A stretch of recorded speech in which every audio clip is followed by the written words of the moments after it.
Hello, everyone. Nicole Anderson here, another episode of Create Her Own TV.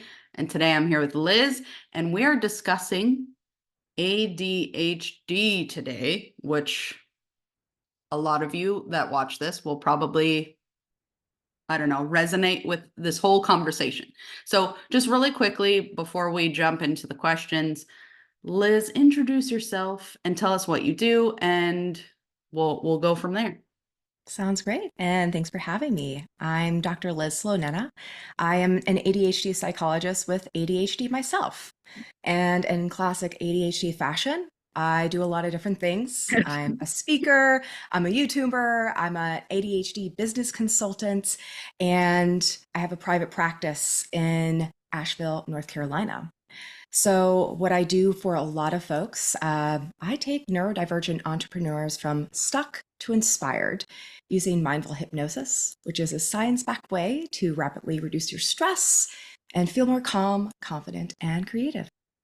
Hypnosis, I've learned a lot about hypnosis after I watched your stuff at the event that we went to last month.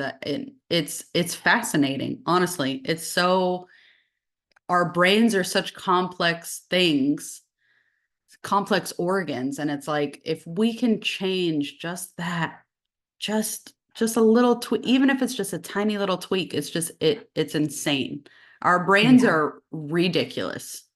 And Ridiculous. so powerful. And Yes. with hypnosis, we could have like a different conversation with it, I but know. it is scientific magic and aligns really well with ADHD brains. I love that. Okay, so tell us about you were diagnosed with ADHD yourself. So tell us about how that, your journey with that and how it really impacted how you run your business, how you run your life, and all of that.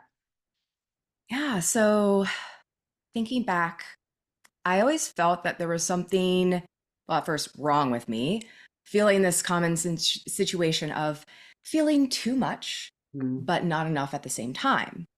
And growing up, school was not necessarily hard for me. Like I did really well, all A's, thanks to perfectionism, which is a Mm. coping strategy, especially with ADHD.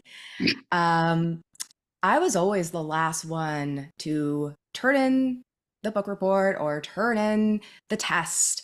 Don't get me started on standardized testing.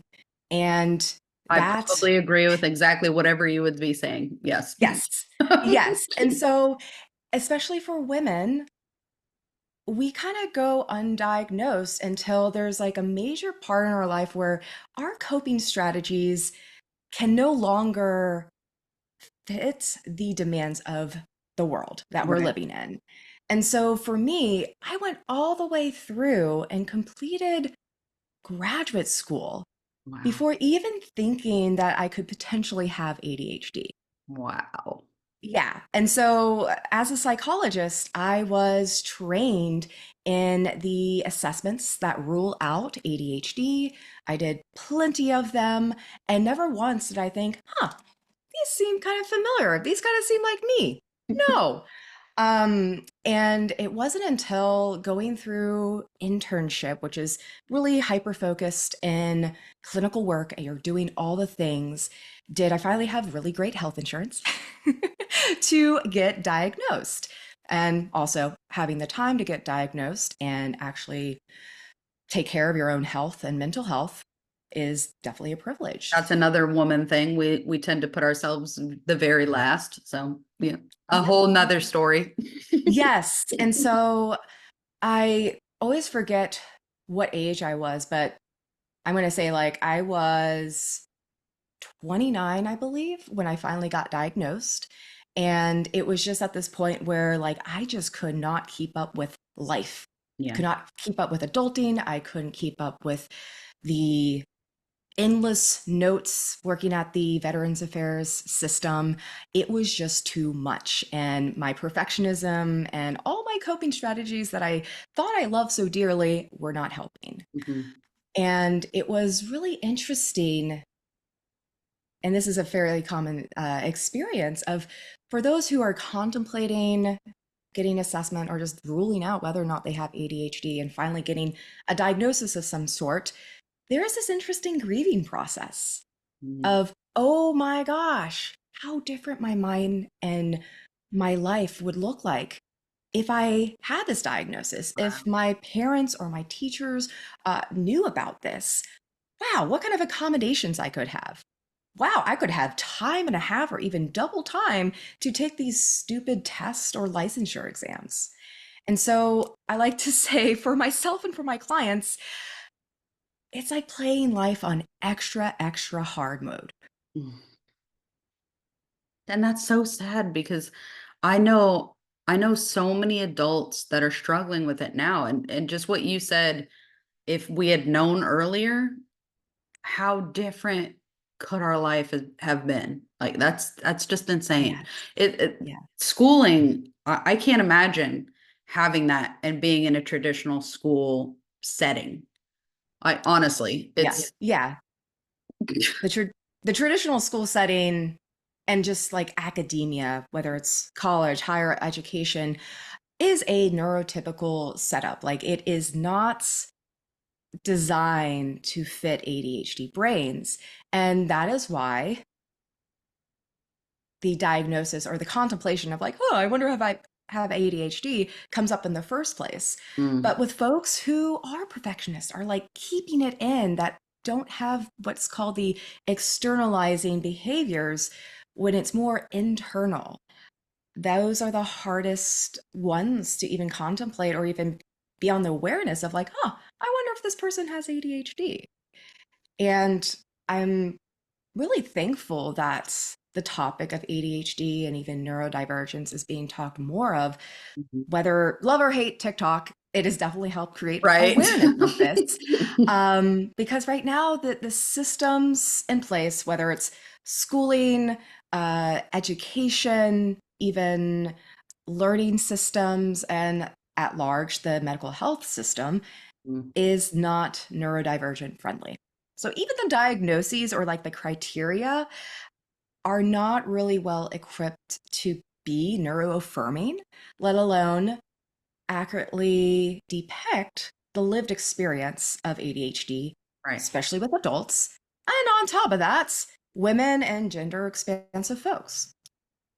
That's nothing is set up for anything in this country. No, Nothing. no. It's so frustrating. It's just so like what was the process of getting diagnosed like for you? Was it like is it an interview? Do you have to go to a special doctor? Like how does that work? Yeah, so there's a lot of different ways you can go about it. For myself, and I'm like, oh, thank you, past self. Um, before even like moving to Asheville, I was like, I need to get all my medication and all my doctors in line. And so I was just rapidly calling like, who has openings? Because that's the first problem. Who Mm, takes my insurance? right. Okay. Uh, can you are you comfortable diagnosing and treating ADHD, especially adult ADHD? Mhm. And those criteria, do you have openings? Do you take my insurance? Do you see and treat adult ADHD?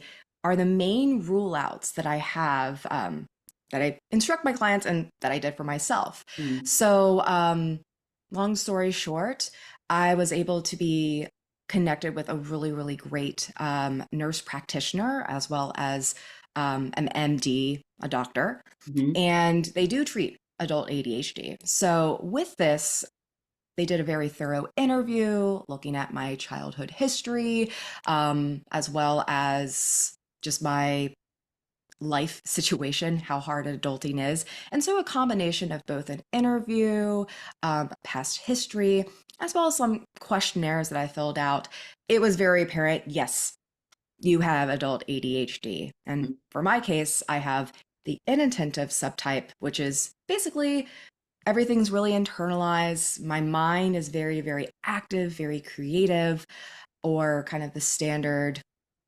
quiet, dreamy student that does well, doesn't cause any problems, but is actually lost in the process. I did not know there were subtypes. Yeah. Yep, I So had no idea.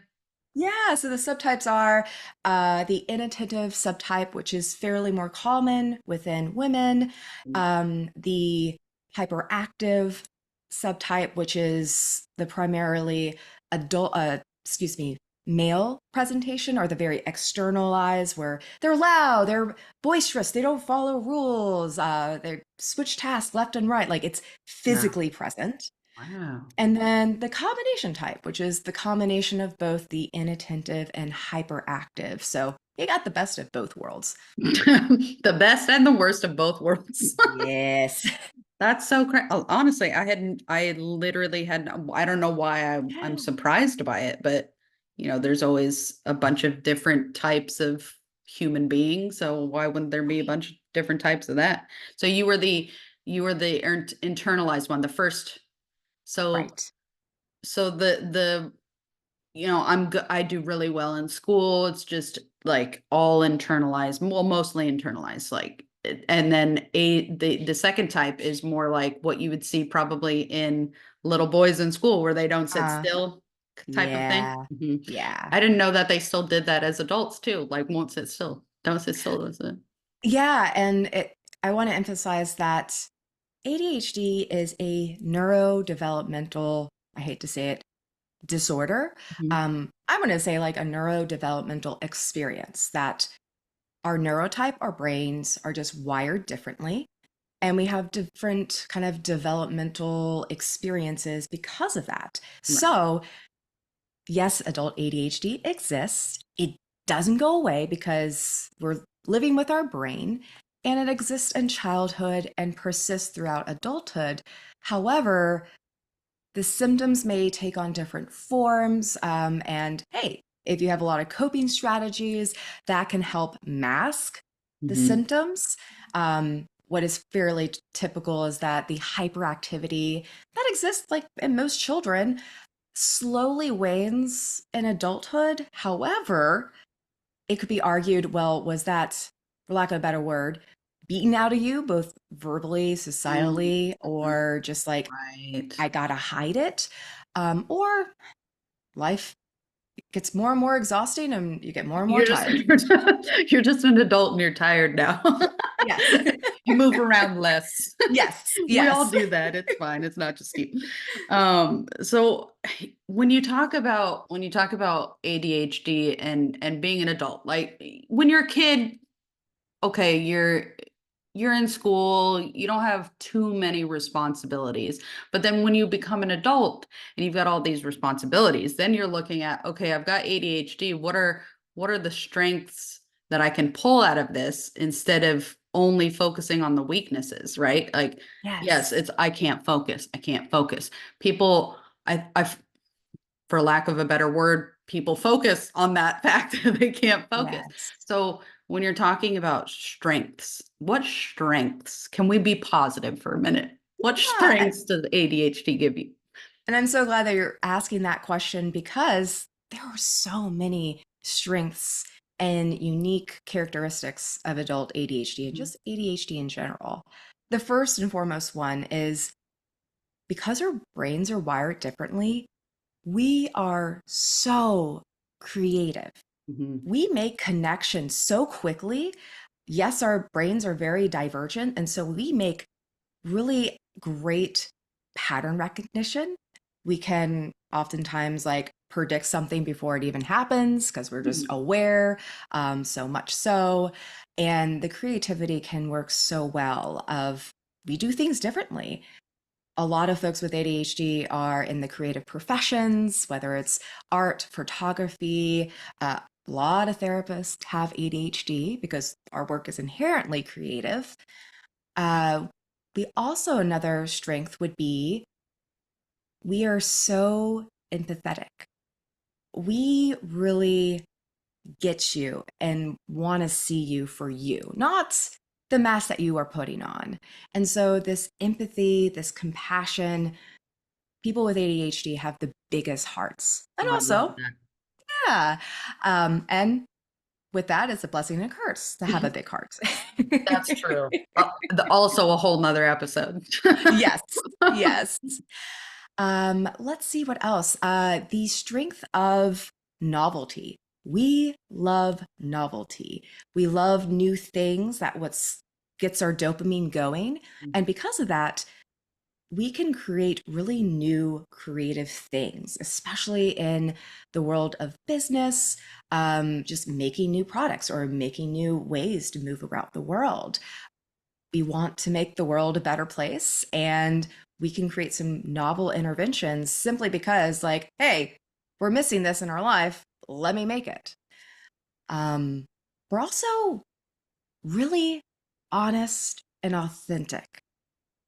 And that can be challenging for folks who are still trying to go through the unmasking process of really kind of determining who they are, like truly not what society wants you to be or what you've been told you should be.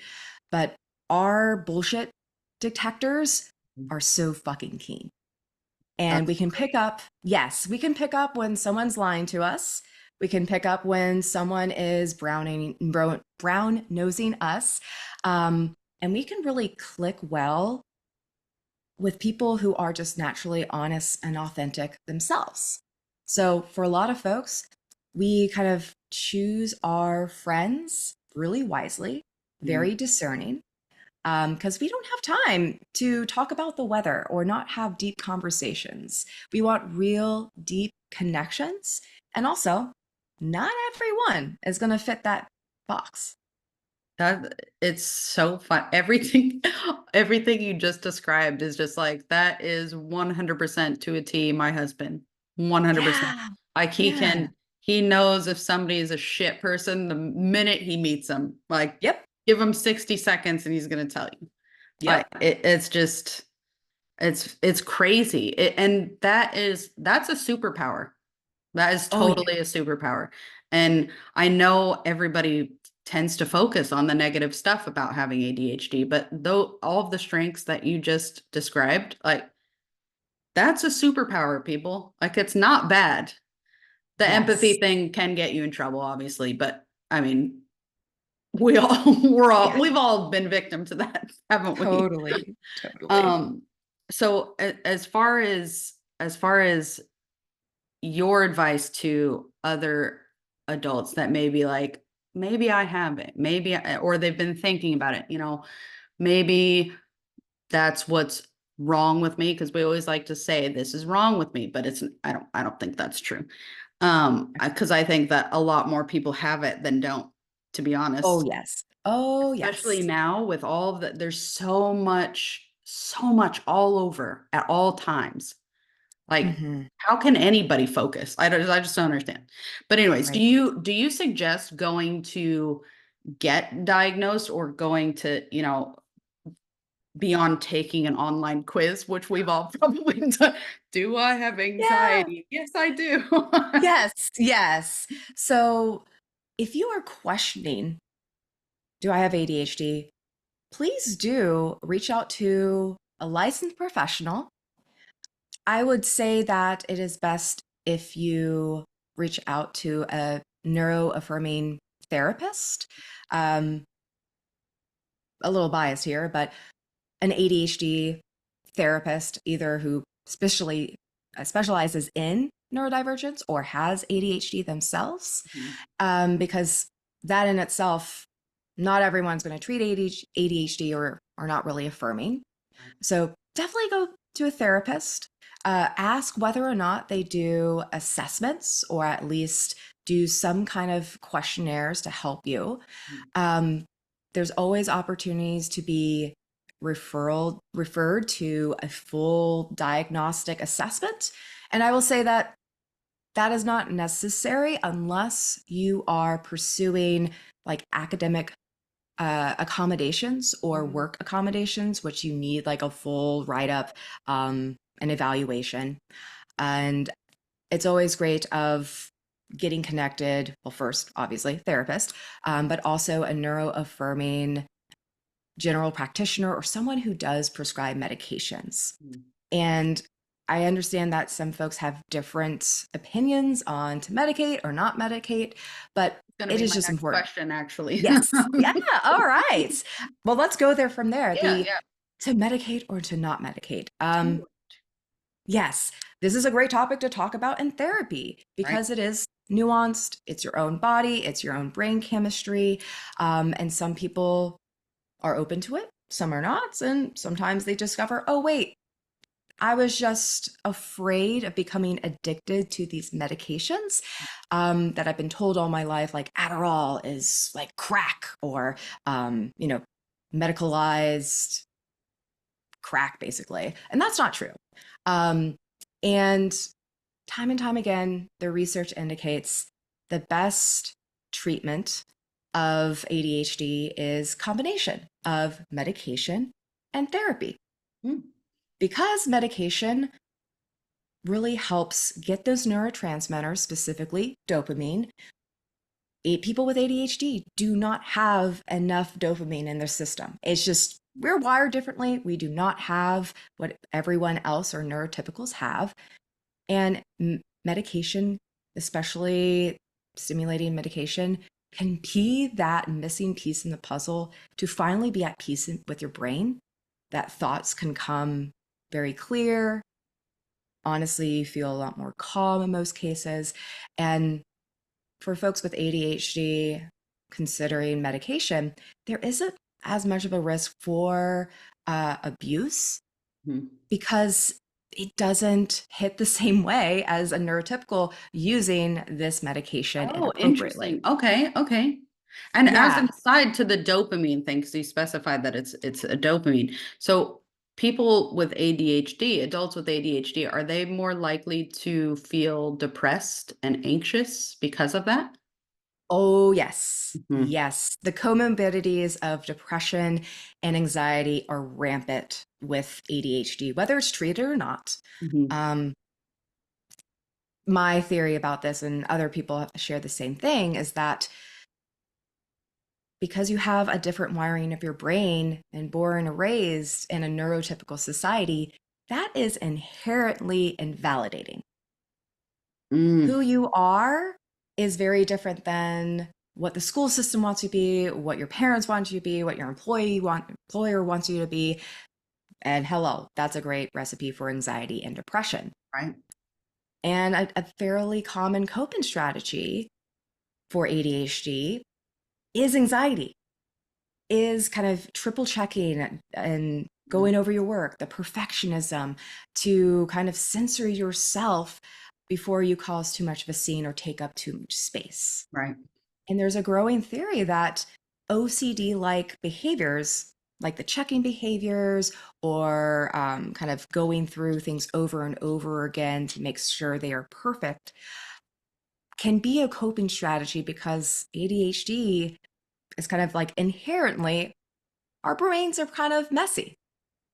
And our westernized society wants everything to be rigid, on Yes. point, logical, follow a natural flow, which our brains just operate very differently. Right. Oh, that sounds so damaging. Like Yeah. as an adult, I can imagine there's, the coping mechanisms, you can recognize those if you're really looking out for them. But as a kid, I can't imagine. I can't Oh, imagine yeah. what you and others went through that you went through school, that you must have Yeah. felt. So, Oh, that makes me so yeah. sad. It's just like it's like Yeah. really because it's not that there's anything wrong with you. It's just that life is not set up for you. So it feels like something's wrong with you. Exactly. Terrible. And that's part of the Awareness. interesting thing. Yeah, awareness is so key. And just throwing a little statistic out there for women, they get diagnosed so much later in life because of a host of things that we've already mentioned, Mhm. that the average age of a woman getting diagnosed is 37. Oh, wow. And the reason for that is oftentimes their children demonstrate ADHD issues Mhm. that are more prevalent, that are causing disruptions in class or at home. And then going through the assessment process of the child, the mom's like, oh shit, wait, this is me. Oh my And God. also, yeah. And Uh, also, it comes from somewhere. The ADHD has such a high, uh, what's the right word? Genetic component. I was But just gonna ask if it's yeah, It's highly genetic. So, yes, someone in your family, whether it's direct or close relatives or extended family, has some kind of neurotype of ADHD. Mhm. It doesn't just magically appear from thin air. And so that can be incredibly helpful as being part of a family of neurodivergent folks. You can create your home family and the family system to be neuroaffirming rather than shaming and blaming Love your that. child. Mhm. Wow. Do you think, just for you personally, Yeah. do you think that you'd be able to run your business the way that you're running it right now if you weren't diagnosed and No, you weren't on medication of some kind?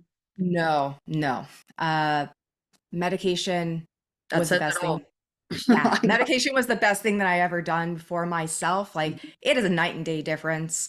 My partner notices the difference, and I feel kind of self-conscious, like, sorry, I didn't take my full No, I dose, but I forgot to take. know. But yeah, it because our minds are wired differently. It's like a different operating system. Mac versus PC, like things are switched. Even the startup looks different. And letting go of those expectations of running a business the neurotypical way Mhm. and really embracing what works well for your body and your brain, that is the best way to run your business. And I really emphasize with sustainability Right. rather than consistency. And your whole work schedule is going to look different. Mm. And encouraging yourself to do it differently, experiment, see what happens, so that you can be in your career for the long haul rather than being burnt out or switching jobs left and right. Because, quite frankly, that is a common symptom of ADHD in adulthood of just changing jobs rapidly, whether it's getting fired or you get bored, and businesses sinking just because of trying to conform to neurotypical standards. Wow. Do you hear that, everybody? Are you listening? I'm like, these people watching, you need to listen. I think it's, again, it's one of the reasons that I wanted to actually talk about this topic. And you seem like the perfect person to talk about it with, because it's so out there. And I feel like we're so hesitant to get onto medication or to get diagnosed for things like this, because I don't want people to think differently of me, or I don't. And it's so helpful to know for sure, and it's so helpful to actually have not just the coping mechanisms that you were talking about, but to be able to control it and help yourself be functional in a way that's like, I I can't imagine not knowing. If you even Yeah, just think about it for a second that you might have it, you should at least find out. exactly. At least. Exactly. It is worth it. And the worst case scenario, you don't have ADHD. Hey, that's another great data point. Mhm. And oftentimes, if it's not ADHD, there is anxiety or something else entirely. And because of that, you can get connected with a therapist to really focus on these things that are giving you trouble, whatever diagnosis they may be. Right, right. So, just in closing, one, tell us how we can follow you. Tell us how we can look at what you're doing. And two, if you have any like closing advice to anybody, speaking directly to somebody that may be thinking about whether or not they have it. Just like a, Yeah. listen, I'm talking to you. Yes. And let's see, the best way to connect with me is I'm really active on Instagram as well as YouTube and Facebook. So on all platforms, I'm at Dr. Liz Listens, and YouTube channel is Your Zen Within. I'll So post that below too. I'll link yeah, it. awesome. And with that as well, if you even clicked on this video or podcast, that is a sign to look deeper. Mhm. That is a sign to really focus on your health, both mental and physical, because they are related. And if you feel so called of like, I've been considering ADHD, now is your sign to go get that testing. Go reach out to a therapist today. There's plenty of us wanting to help you live a more authentic, balance, values aligned life. And we're Mhm. here for you. Yeah. Do something for yourself today. Yes. Mostly ladies that are watching my YouTube channel, but we're least likely to do things for ourselves. We That's like to right. put other people before ourselves, but in this aspect, do something for yourself. If you, like Liz said, if you clicked with anything that she said, it won't hurt. It won't hurt to go get checked out and see, because it might change your life drastically in a positive way. Yes. Life doesn't have to be this ridiculously hard. No, it doesn't. And there's lots of people that want to support you in that process. Well, thank you, Liz. Thank you so much for hopping on with me. And we've got another topic that will be coming up as well. And I look forward to part two. Me too. Thank you so much.